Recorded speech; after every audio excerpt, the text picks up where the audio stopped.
Well, welcome. Welcome. Welcome to the Feast for the Soul. I'm glad you're here. It's our opening ceremony every year at this time on the 15th of January. And you are here, and we're waiting for a few people to come in. So I invite you to sit back and relax, and you're in for a treat.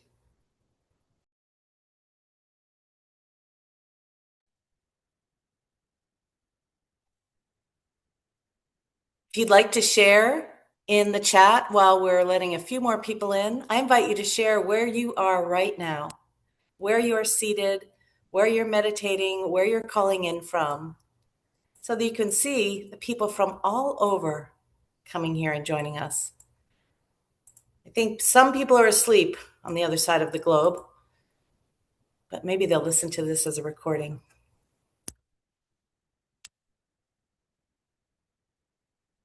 A few more people in the waiting room. We'll get started in just a moment.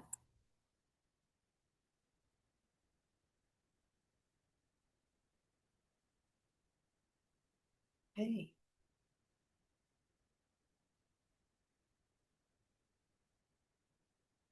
Sue, do you feel ready? Okay. Yes, I do. Thank you, Sarah. Okay, I know you were muted. Sorry about that. People just keep coming, so I don't want to start until I we have know a the most. we've got everybody in the waiting room at the moment, but they keep dropping in, so we'll keep on admitting. There you go. Well, I'll just get started then. Thank you. Okay. Well, here we are. It's the 19th Feast for the Soul. I don't know if you've been a part of the Feast for the Soul before, or if this is your very first year celebrating it or observing it, I should say. My name is Sarah McLean, and I have been the co director of the feast.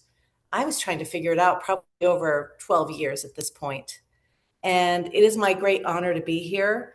It always it always helps put me back together after the holidays, and I imagine it will do the same for you. So what is the feast? The feast is a 40-day opportunity for you to put your spiritual practice first, whatever it may be. Whether you meditate every day, whether you do creative writing every day, whether you do art or dance or go for a walk in nature, whatever you can do to bring you back home to your heart. And this is 40 days of spiritual practice that you can choose to do on your own, or you can choose to do right along with the people that are here. Some of our faculty members are here with us today, and you can join them for a meditation or a conversation. And we'll get into that at the very end of our opening ceremony. Now, I don't know if you're aware of this, but the feast was inspired by a poem by the popular poet Rumi. And he said, what 9 months does for a growing embryo, 40 early mornings will do for your growing awareness. Of course, this is part of a larger poem, which I urge you to read. It's on the Feast website, www.feastforthesoul.org. But this 40 early mornings will do for you what 9 months does for an egg and a sperm, a zygote. What happens? A beautiful human being is born. And that's what can be your opportunity, according to the mystic Sufi. So today we're going to have an opening ceremony. Our celebrant, the co-director, Sue Cooper, will take us through this opening ceremony. And what happens is we light a candle for a variety of spiritual traditions, a variety of traditions represented by the people here who are inspired to offer a poem or a prayer. So I'm excited to invite you here and to expose you to this opening ceremony, which is a very simple ceremony that we've been doing now for many, many years. So I think let me tell you the theme for this year's feast is inner peace, harmony, and compassionate living. Now, who doesn't want that? Inner peace, harmony, and compassionate living. So I'm going to introduce you now to Sue Cooper. She is the co-director along with me. Oh, I'm based out of Santa Barbara, California. And I'm right now in Salem, Massachusetts, visiting here with my mother. And Sue is across the pond here, and she's going to kick us off with the Charter for Compassion, which I'm so excited for you to get a chance to hear. So I'll be quiet now after I tell you that after our candle lighting ceremony, we'll be in meditation for a while, silent together, and Sue will guide us into that. And then after that, you'll hear the opportunities that you have to join any of the program at no charge. Thanks for being here. It's always an exciting moment as we kick off this 40-day observation. Thank you. I'll turn it over to you, Sue. Thank you, Sarah. I think maybe I just need to be spotlit. I'm not sure if I'm on or not. That's it. Thank you. And I'm always full of gratitude when we come around to this time of the year because I'm ready for deepening my spiritual practice, having had the excitement of Christmas and the celebrations of New Year. And it just feels at the exact right moment to start to be able to not only meditate and be mindful myself, but also to be part of this incredible gathering. So when Sarah asked me to be co-director about, I think it was probably about 5 years ago now, we've all grown in awareness because obviously we've gone through lots of different ways that we come together. Often it used to be in the physical.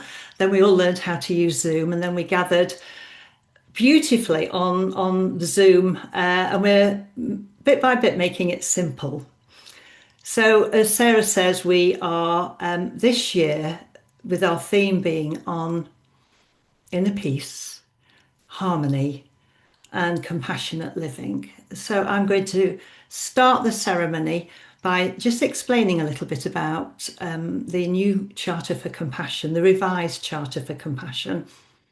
I'll then read it to you, then we'll invite our other presenters who are giving different readings, and I'll be lighting a candle for each tradition or culture. So I was invited by the International Charter for Compassion to holistically steward a revision, articulate a revision of the original 2009 Charter for Compassion. And like every original document, it's a foundational document and still stands. However, this is 16 years later, and we wanted to bring in more about self-compassion and Mother Earth herself. So when I was asked to holistically steward this, it took about 5 months with a very democratic process. And from contemplation, from inspiration, from journaling, from asking, from talking to people, this new Charter for Compassion was born. So we honour the 2009, which is still valid, and this is an extension of. So before we do this, I'm going to ask you if you would be good enough just to find a place of comfort. Just notice where you are. I'm in Nottingham. I'm in my study. Where are you? I know that a lot of you put it into the chat, so I'm very grateful for that. And find your feet on the floor. Just notice where your feet are. And take a conscious breath. And this is a living document. So as we take this conscious breath, we become aware that we are alive. So if you breathe into the heart space, sense the air moving slowly from the outside through the nose or the mouth into the heart space as it rises. And then feel the chest fall as you breathe out. Do that just a few times as we settle in.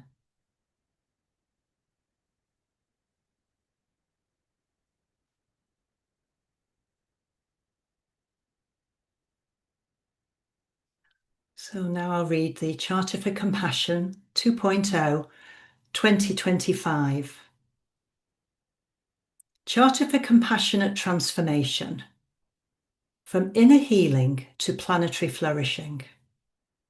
The Great Turning.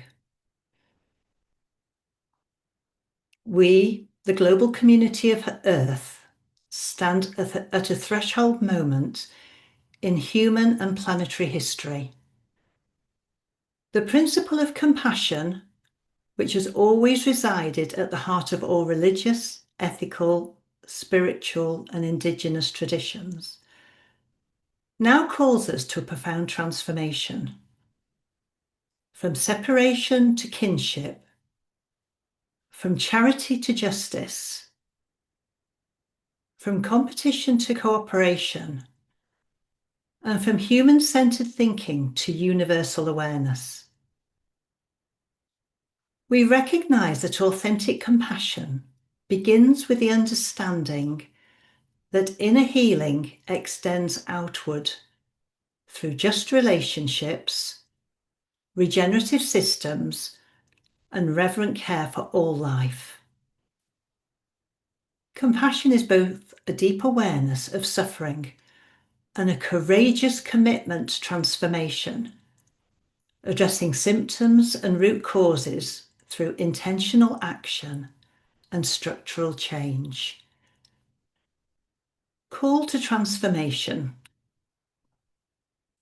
We are called to make compassion a clear, luminous, and dynamic force in our world as it awakens to greater interconnection and wholeness. Rooted in inner healing and manifested as justice, this expanded compassion can dissolve our perceived boundaries between self and other, human and nature, past, present, and future. Born of our deep interdependence with all life, compassion is essential to human relationships and to the continuation of life itself on Earth. It is the path to collective healing and indispensable to the creation of regenerative economies, restorative justice, and a thriving planetary community. We call upon all beings to join this great work of our time. The transformation of our civilizations from systems of domination to cultures of partnership, from economies of extraction to economies of care,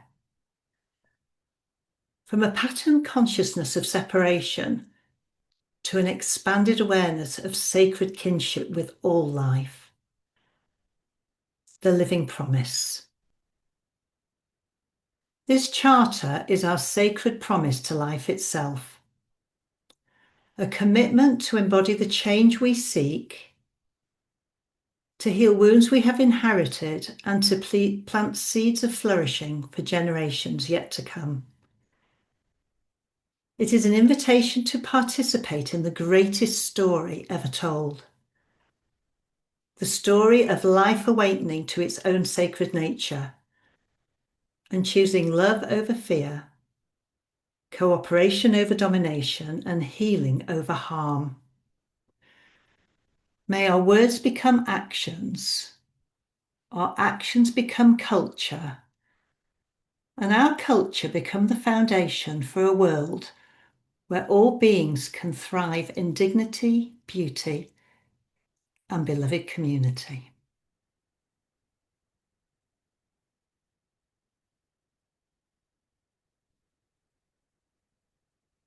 So take a couple of breaths.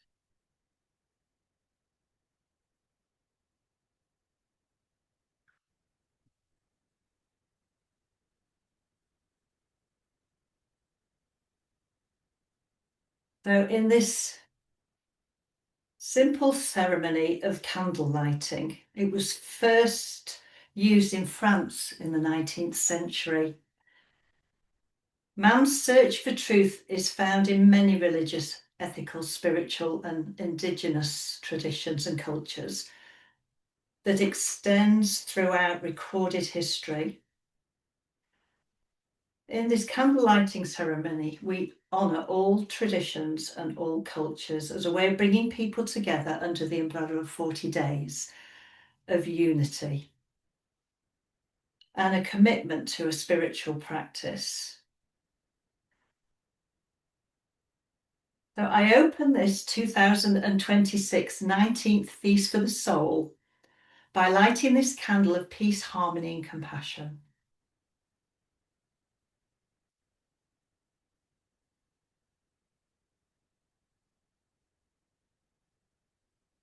The candle is lit. It's taking shape. Thank you, Sarah. I pass the mantle to you. Thank you, Sue. That was beautiful. And what a reminder that we can all access and connect with compassion and each other in this kinship with all life. I'm going to read an inspiring poem written by a man named Michael Dubois. He lives here in New England, where I am right now. And this is to represent anyone who finds the sacred in nature. I invite you to sit back and relax and enjoy this poem called Be the Ocean. Be the ocean. Be ever changing, but always the same. Be simple and transparent, with an entire world deep down inside full of odd and interesting creatures. Be calm. Be still. But let yourself get wild and lost in a storm from time to time. Have many homes on many shores and be slightly different at every one. Let people in. Let them feel free and surround them with every bit of your being, asking for nothing in return. Take in sharp rocks and all the broken glass and return them back as beautiful treasures. Be routine but never predictable, and be so loved that people spend their days sitting by your side. Be free and vast, and be deep and powerful, all the while being completely moved by something greater than yourself. Thank you. Thank you, Sarah.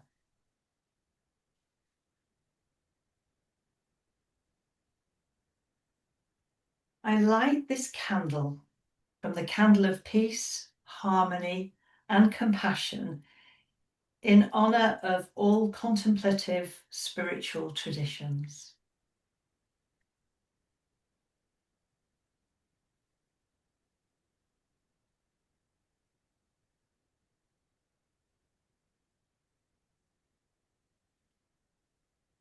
The little beeswax candle is now alight, and I invite Susie von Mensenkamp to share her reading.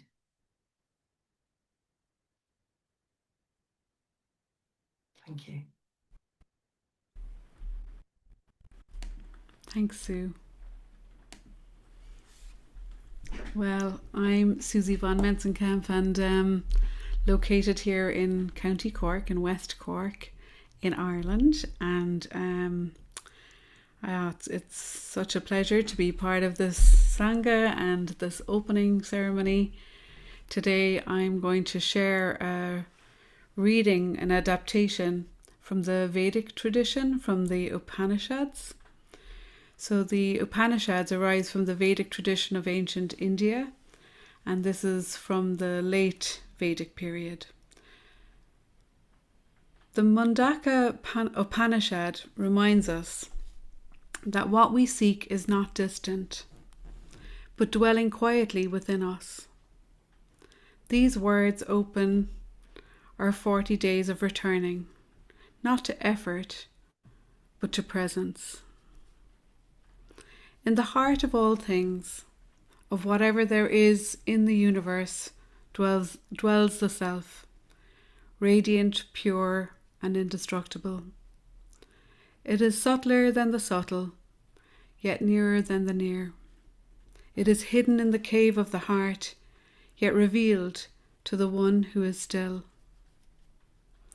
By quieting the mind and refining attention, the wise behold that which does not fade, the light behind all seeing. I invite you now for 40 days that we'll gather daily and regularly and awaken to the mystery of being here. Thank you, Susie.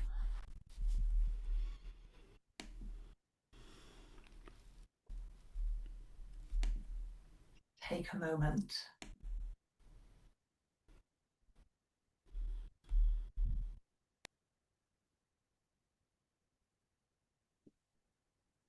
I light this candle from the candle of peace, harmony, and compassion in honor of the Vedic tradition.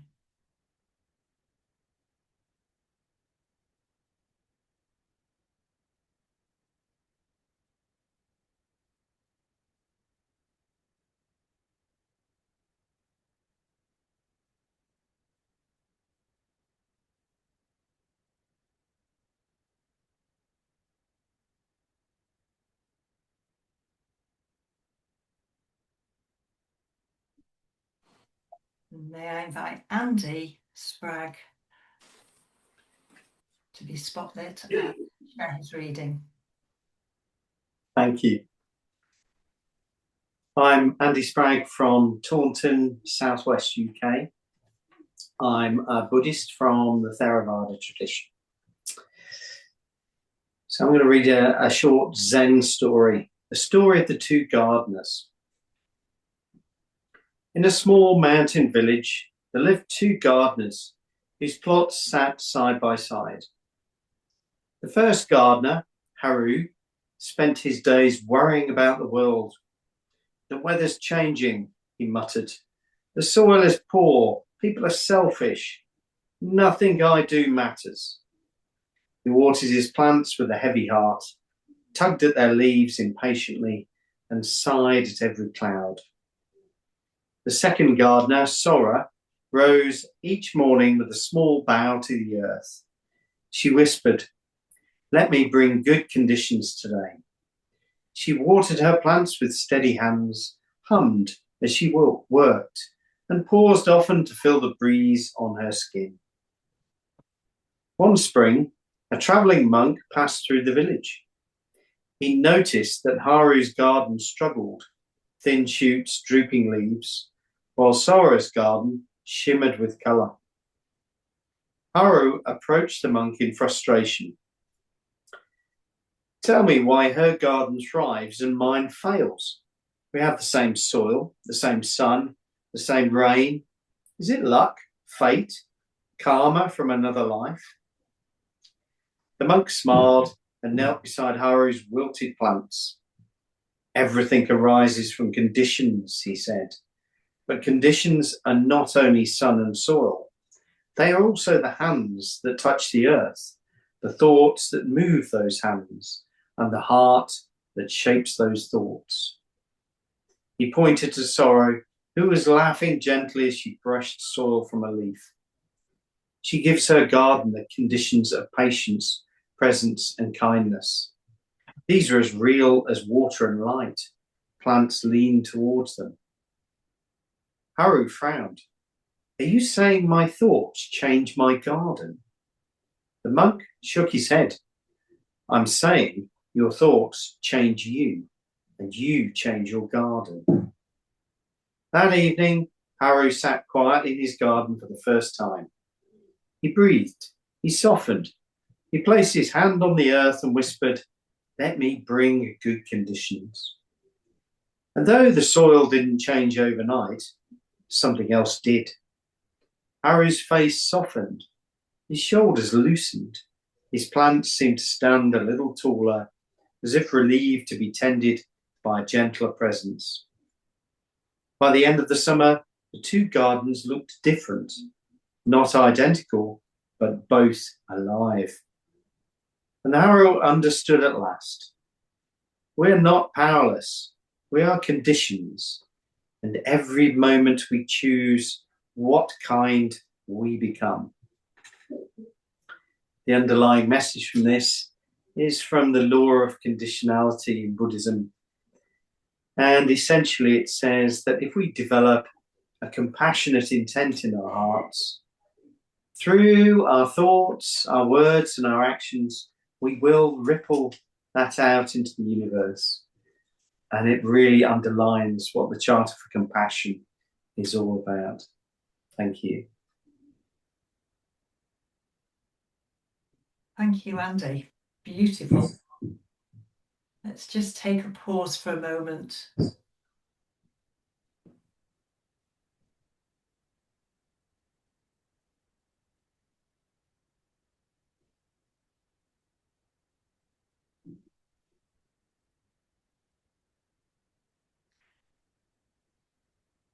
I light this candle from the candle of peace, harmony, and compassion in honor of the Theravada Buddhist tradition.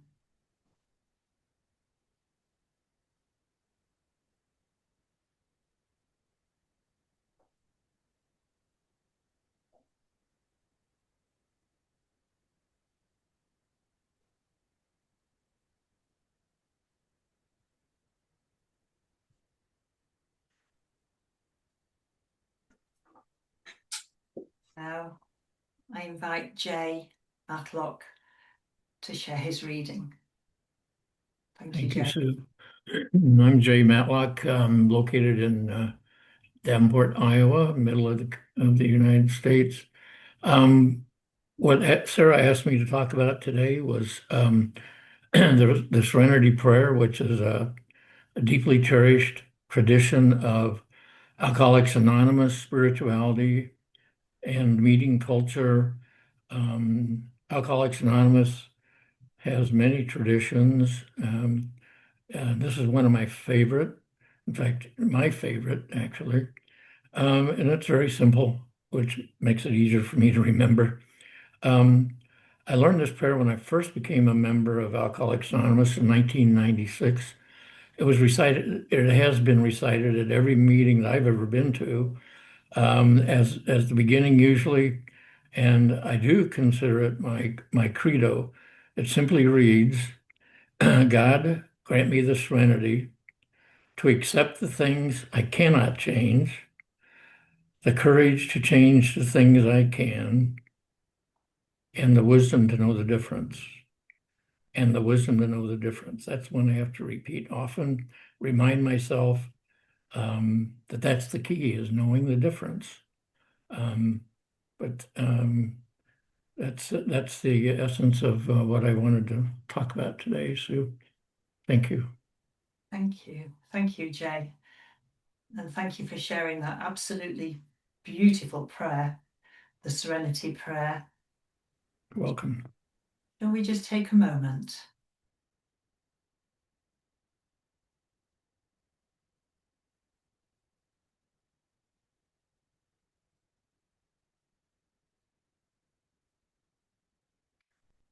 I light this candle from the candle of peace, harmony, and compassion in honor of the Alcoholics Anonymous tradition and meeting culture, the Serenity Prayer.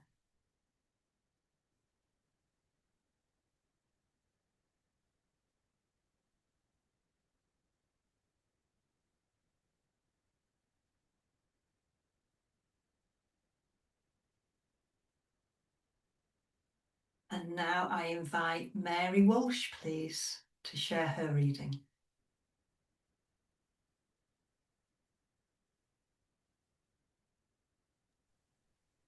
Good morning, everyone, or evening, afternoon, night.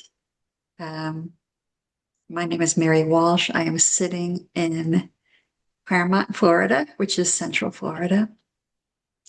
I will be reading an excerpt from the Bible, 1 Corinthians chapter 13, which paints a picture of what real selfless love looks like in action. It isn't focused on feelings or romance.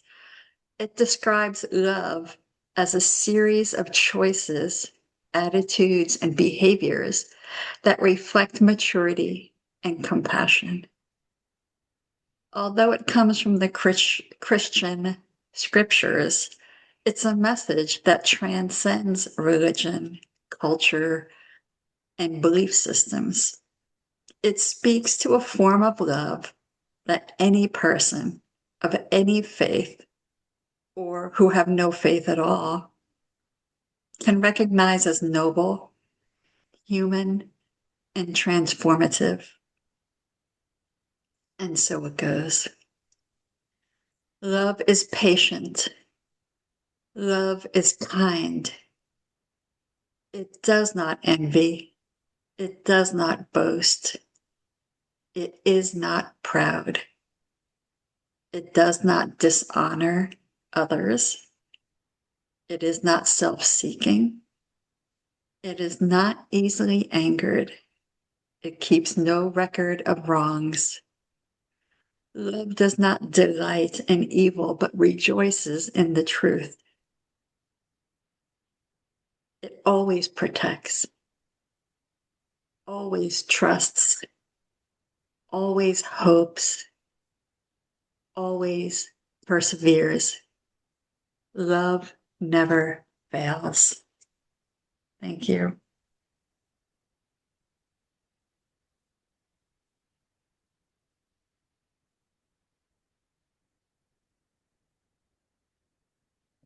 Thank you, Mary.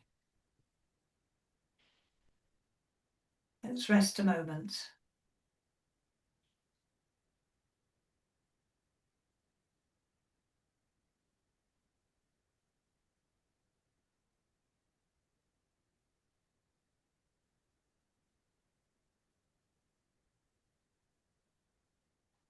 I light this candle from the candle of peace, harmony, and compassion in honour of the Christian tradition.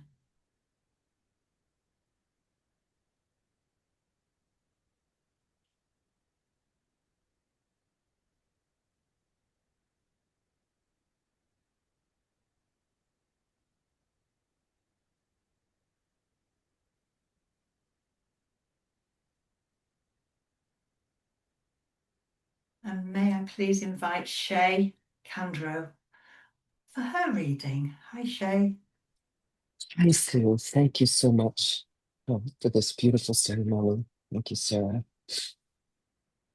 Greetings. I'm Shay Condro, and today I'm coming to you from Alexandria, Virginia, in the USA, and deeply grateful to be here with you all.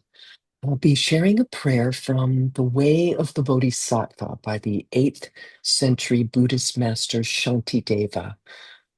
His words express the deep aspiration of the Bodhisattva path to be of benefit to all beings. I'm going to begin today with a quote from the Dalai Lama.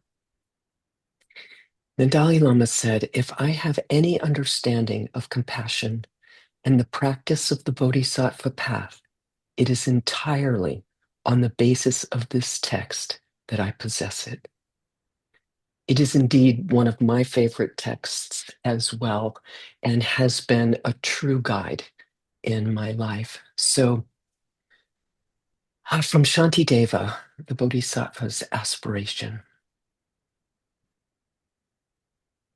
May I be a guard for those who need protection, a guide for those on the path, a boat, a raft, a bridge for those who wish to cross the flood. May I be a lamp in the darkness, a resting place for the weary, a healing medicine for all who are sick, a vase of plenty, a tree of miracles.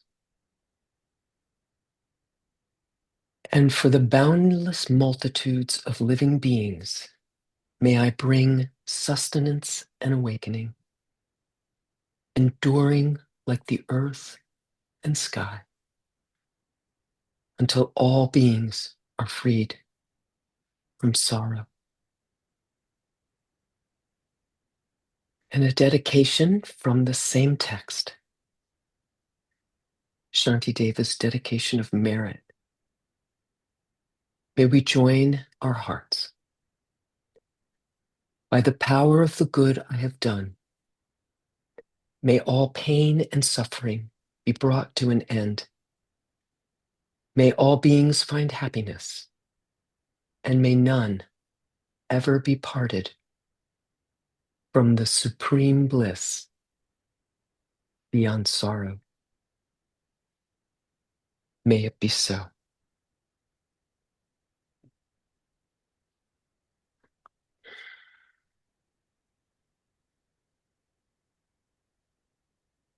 Thank you, Shay.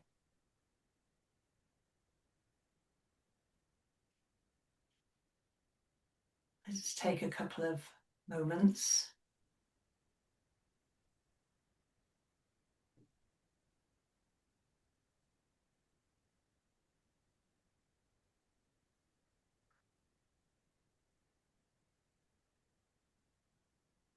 I light this candle from the candle of peace, harmony, and compassion in honor of the Tibetan Buddhist tradition.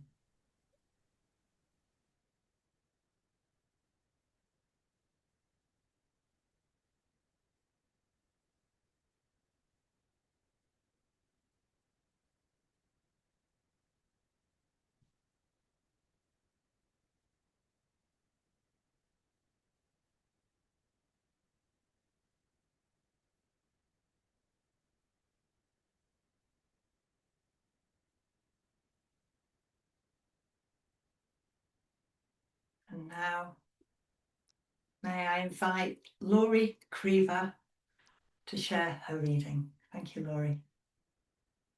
Hi, it's wonderful to be with all of you again. This is my 4th year participating in the feast, and I'm tuning in from Santa Barbara, California this morning. I will be reading The Guest House by Rumi in the Sufi mystical tradition within Islam. And this particular version is translated by Coleman Barks. This being human is a guest house. Every morning, a new arrival, a joy, a depression, a meanness. Some momentary awareness comes as an unexpected visitor. Welcome and entertain them all. Even if they're a crowd of sorrows who violently sweep your house empty of its furniture. Still, treat each guest honorably. He may be clearing you out for some new delight.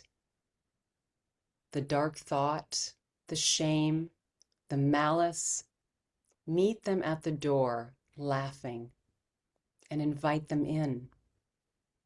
Be grateful for whomever comes, because each has been sent as a guide from beyond. Thank you.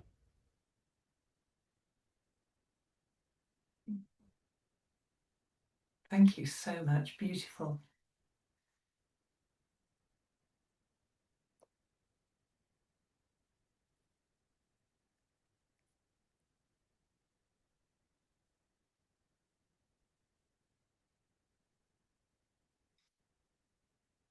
I light this candle from the candle of peace, harmony, and compassion in honor of the Sufi mystical tradition.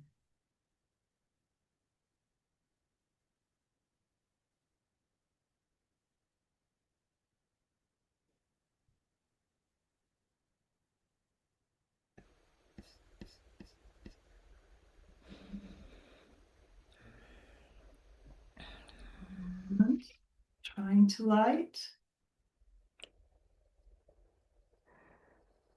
A moment, it's dripped. Ah.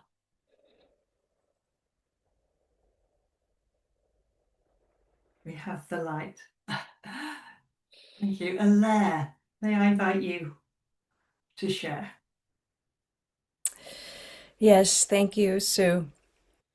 I am Alaire. I am in the Forest of Angels in California, in the United States of America. And I share with you from the Celtic Gaelic tradition. This is adapted from runes, ancient runes, and it is called Deep Peace. Feel free to breathe with me and sway or circle if this moves you during these 5 lines. Deep peace of the running wave to you.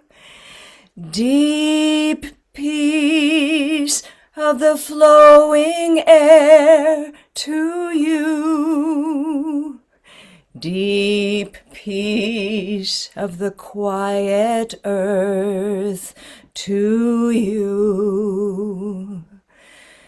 Deep peace of the shining stars to you. Deep peace of the infinite peace to you.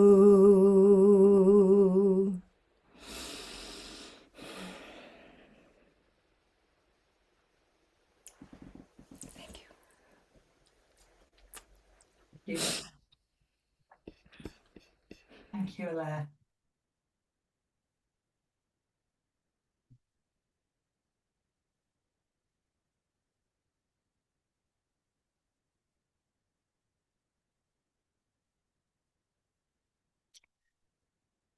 Deep inner peace.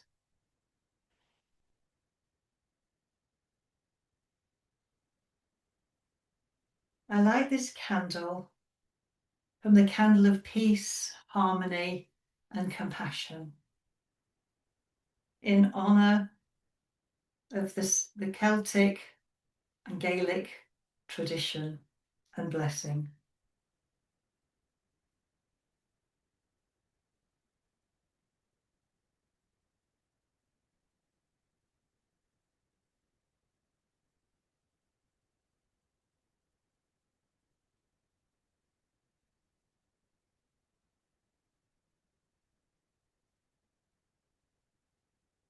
And now may I invite Sean Glossop to share his reading. Thank you, Sean. Thank you, Sue. My name's Sean. I'm joining the feast once again this year from my home city of Nottingham, where I am a mindfulness teacher working within the secular mindfulness tradition, which is principally about using the skills and the tools of mindfulness and meditation to help people build their well-being and to find greater internal calm and perhaps a freedom from problems such as anxiety, excessive worry and depression. The reading I'm sharing today is a poem we use as a teaching tool within the secular mindfulness tradition. It's also a poem that I personally love, and it speaks very powerfully to me, but I also felt it was appropriate for the opening ceremony tonight, because I also passionately believe that within the words of this poem, the beautiful words of this poem, there is the core essence of the path to inner peace, to harmony, and to compassion. So I'd like to share with you now the beautiful words of the poem, Peace is This Moment Without Judgment, written by Dorothy Hunt. Do you think that peace requires an end to war, or tigers eating only vegetables? Does peace require an absence from your boss, from your spouse, from yourself? Do you think that peace will come some other place than here? In some other time than now? In some other heart than yours? Peace is this moment without judgment. That is all. This moment in the heart space where everything that is welcome.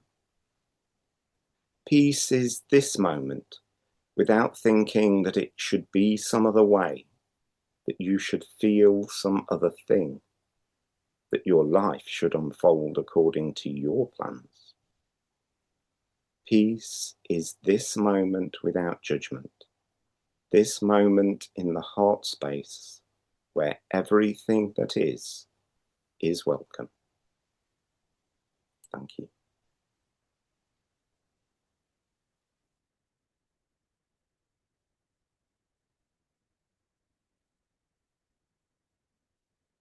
Thank you, Sean. Let's take a moment before we light the final candle in this ceremony.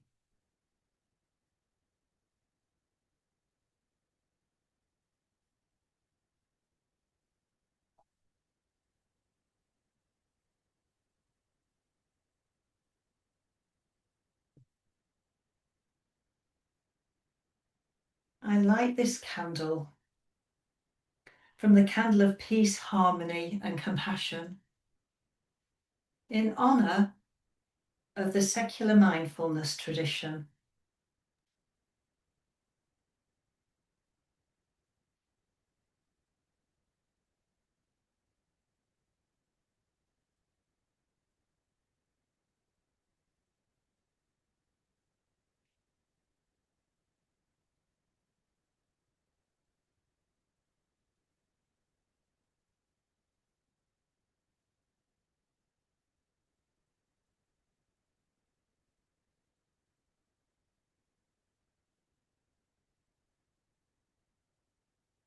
Thank you to all our readers and to all participants, all of you feasters who are here this evening or this morning, wherever you are in the world.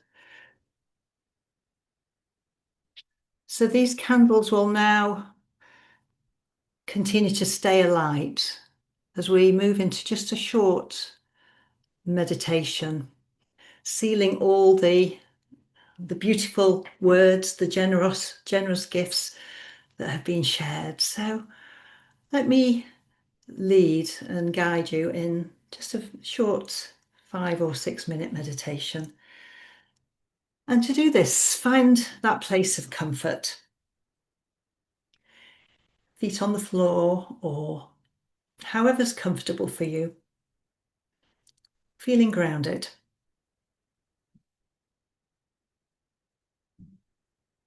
And then close the eyes or soften the gaze.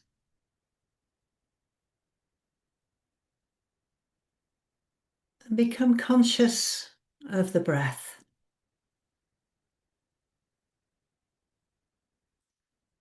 And as you breathe in, consciously relax the body a little. Feeling the air move in and out as a gentle flow. A harmonic flow.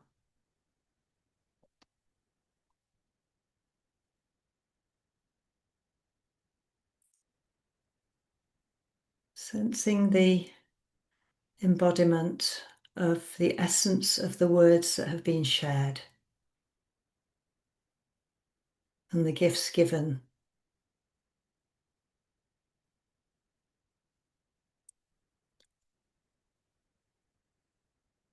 So there's nothing to do in this moment, simply to be with the breath.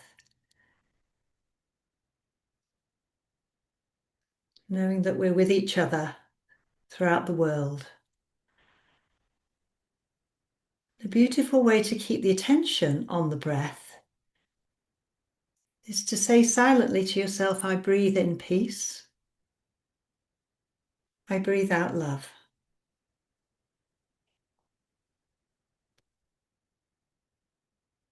I breathe in love. I breathe out kindness.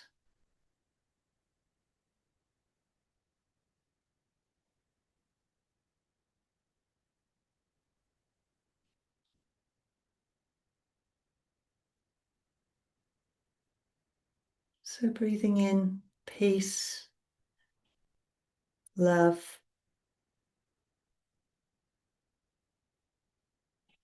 breathing out kindness, compassion.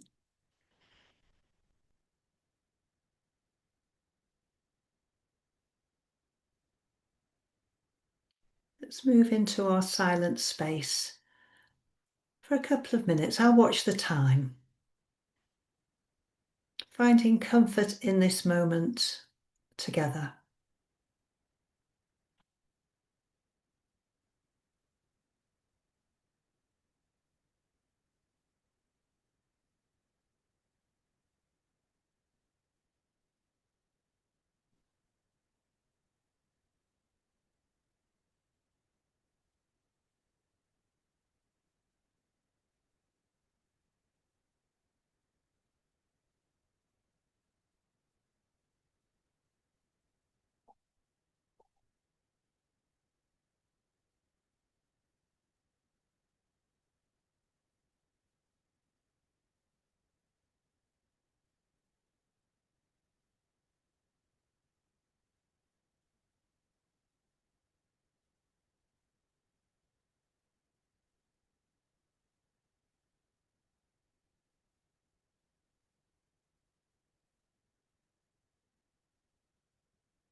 And as we let the mantra drop, move into the heart space and maybe ask into the heart space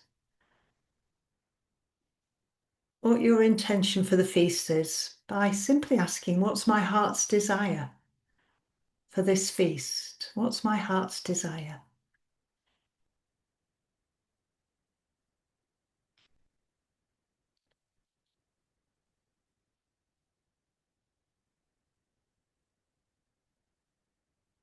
And let that fade away.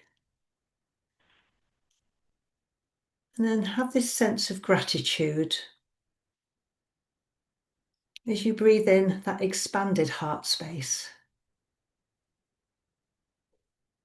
This sense of gratitude for being alive, being here in this moment and the next moment.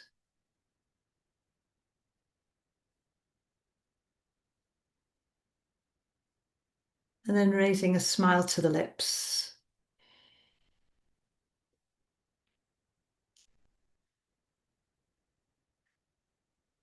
So keeping the eyes closed, just sense how you're feeling at the moment.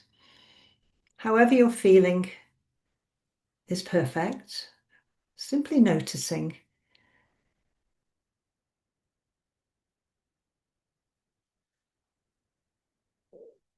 And then I'm going to invite you to slowly open your eyes, maybe by lowering your gaze to start with.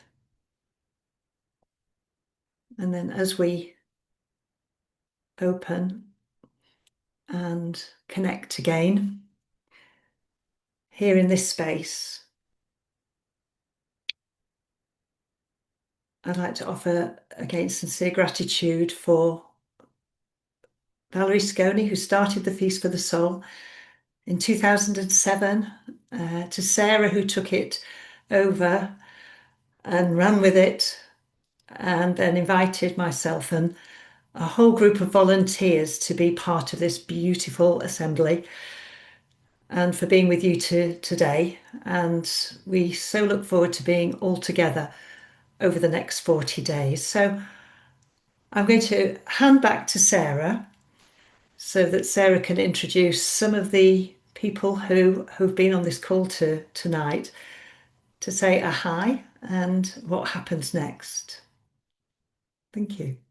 Thank you, Sue. That was so beautiful. And I am so appreciative of each and every one of you who has attended today and all of our beautiful teachers that you can continue to meet with and to be guided by and be inspired by. And for those of you who don't know, there is a whole calendar of events. I'm going to see if I can pop it into the chat here. And we have an event or a meditation opportunity to gather, because I believe that this is the essential part of the feast, is not only your personal practice and the wisdom that you gain, but the community that you practice with to keep you on track, keep you accountable, and because if you're here, you probably want to commit to your personal practice. I know I do. It changes everything. I feel so inspired by the beautiful readings today and the beautiful teachers today. And so I was thinking what I could do now is share with you the few of the teachers, that have them say a few words about what they're doing.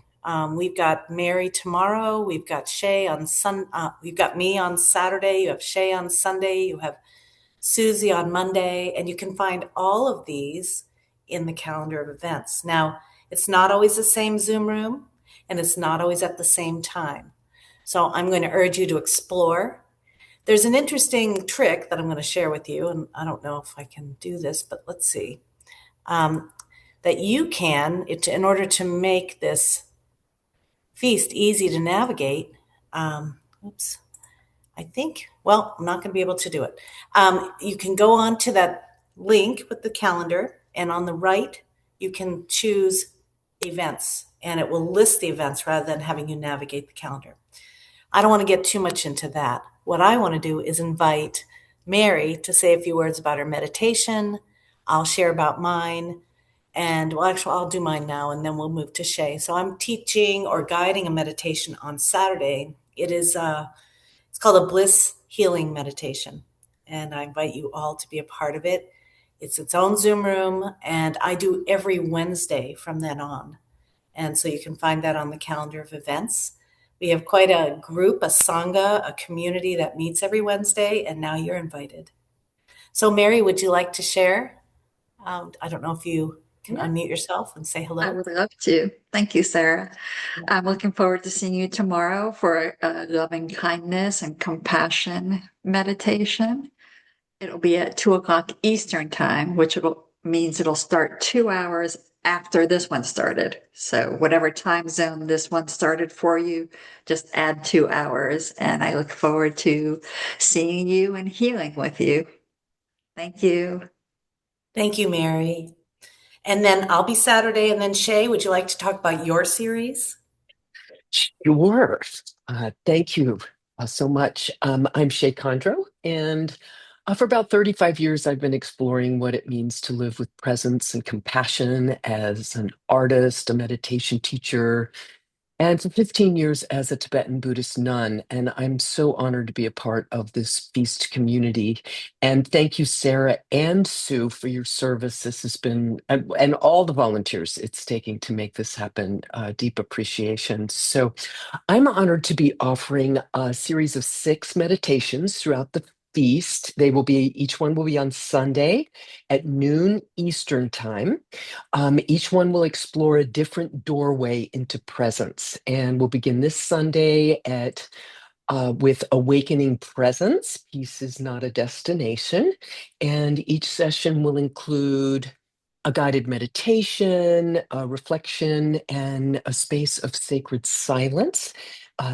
Each session is designed to help you have a taste of the benefits of presence. And of course, all are welcome. Each session does stand alone, and they will be building on one another. And if anyone's called to continue after the feast, I'll be also launching a course at the end of February, and we can go deeper into embodying these practices. And at the same time, I extend an invitation for all the free Sunday meditations during the feast. I'll be honored to walk with you as long as you like. Thank you. Thank you, Shay. Wonderful. It's a series of 6. I invite Susie to say hello. I don't know if she's here. I know everybody goes to Susie's Mindful Mondays. There you are. Hi. I think I'm unmuted now.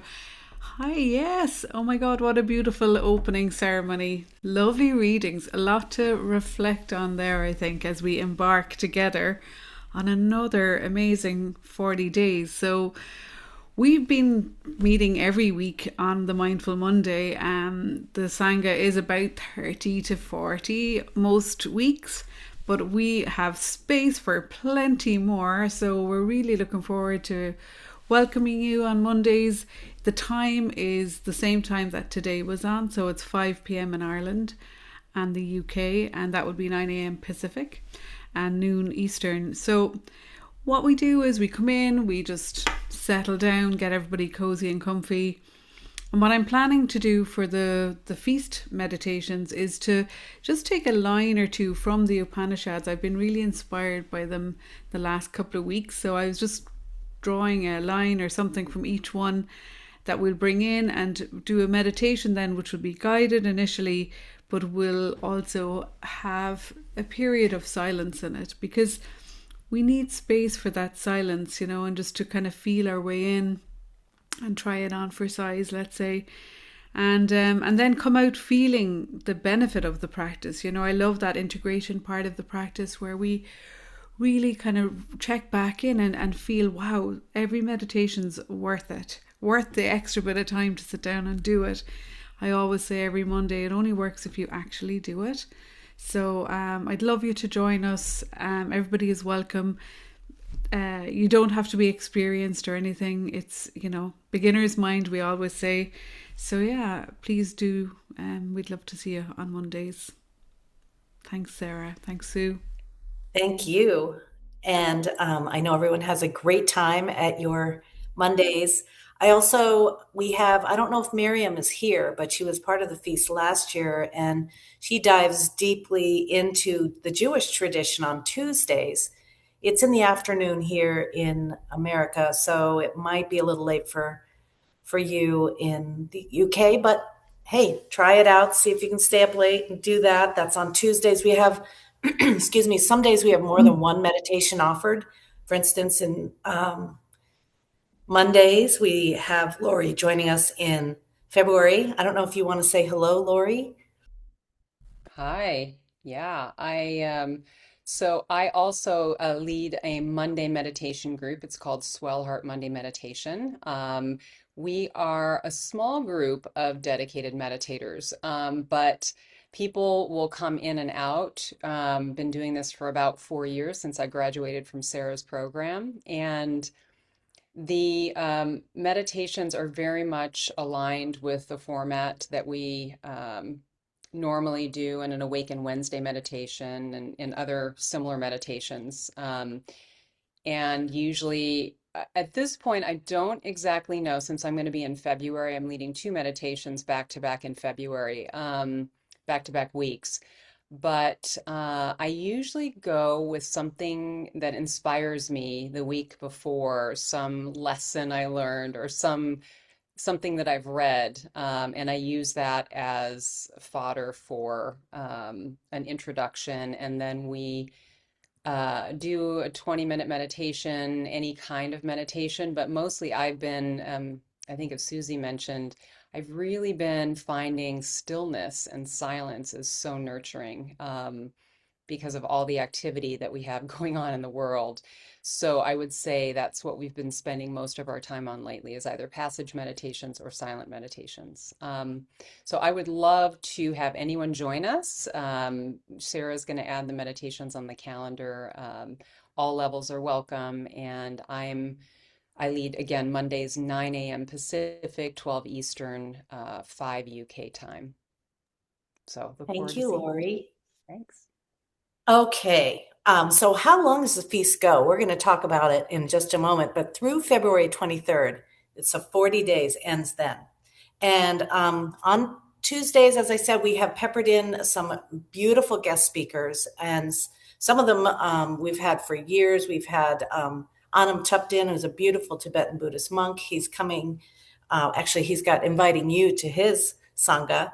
And I am doing Awaken Wednesdays, and I'm here in Massachusetts not only to celebrate my mother's 93rd birthday, but I'm also going to go to Concord, Massachusetts, home of the American Transcendentalists like Ralph Waldo Emerson and Henry David Thoreau, and I am inspired by them quite a bit these days. And so my meditations are all about awakening to the oneness. Ralph Waldo Emerson always talked about this one that is living through me as me, living through all beings as them. And so that is sort of the theme of my Awaken Wednesdays. And then on Thursdays, Sue, we have Thriving Thursdays. Would you like to share a little bit about that? And then take it away for Fridays too. Oh, thank you. Yes.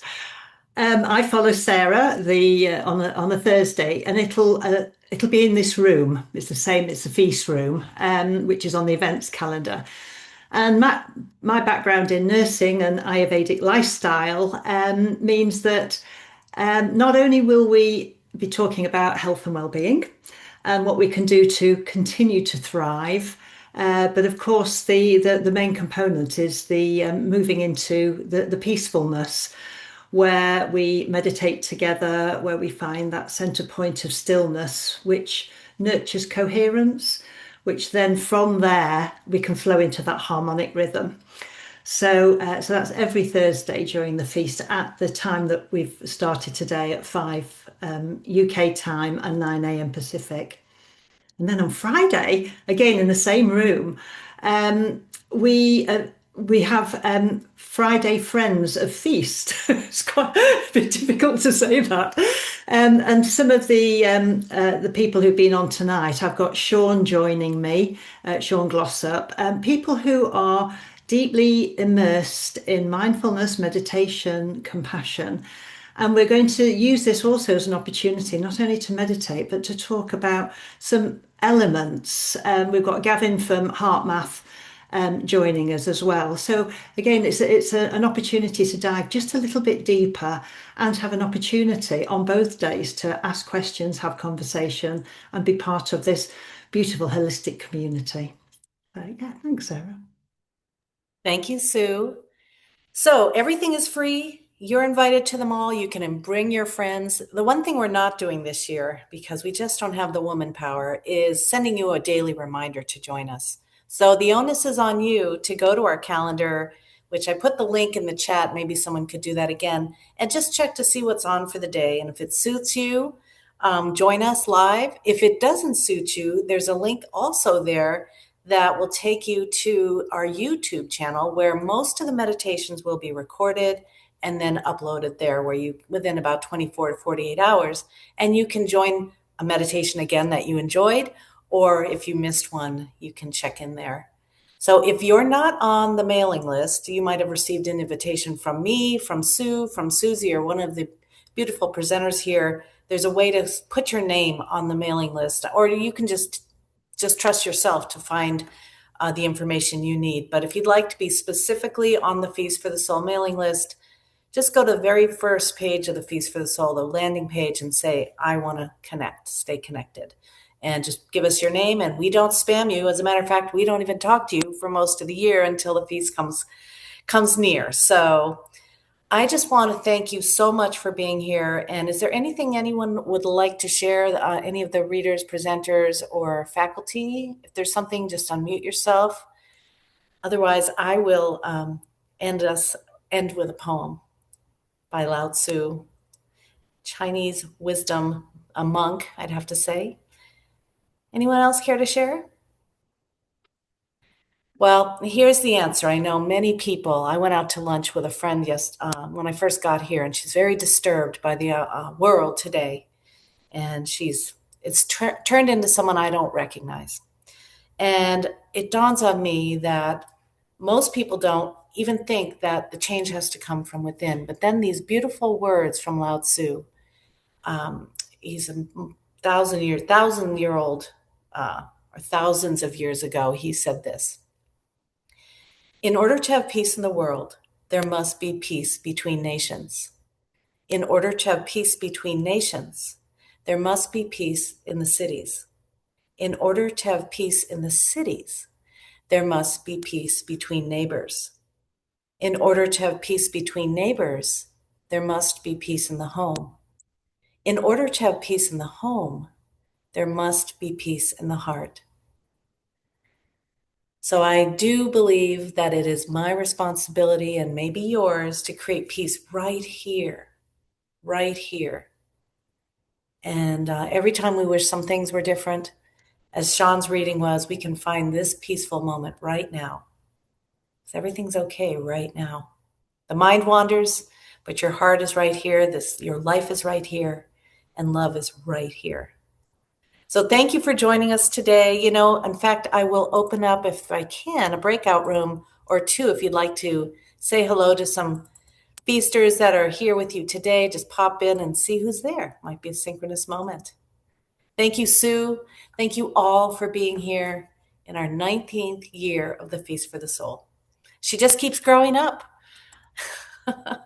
So I'm opening up these rooms. Would you like to say goodbye, Sue? Yeah, thank you so much, everybody. And here we are now with our spiritual practice for 40 days. So yeah, keep on joining in. And we look forward to this whole period. I think I'm ready for it. I'm sure we all are. Your rooms are open. Feel free to join in, say hello, and hope you meet someone really nice. Good friends, new friends, old friends. It's very easy, and we'll leave this Zoom room open for a little while. If no one's in your Zoom room, I will put someone in.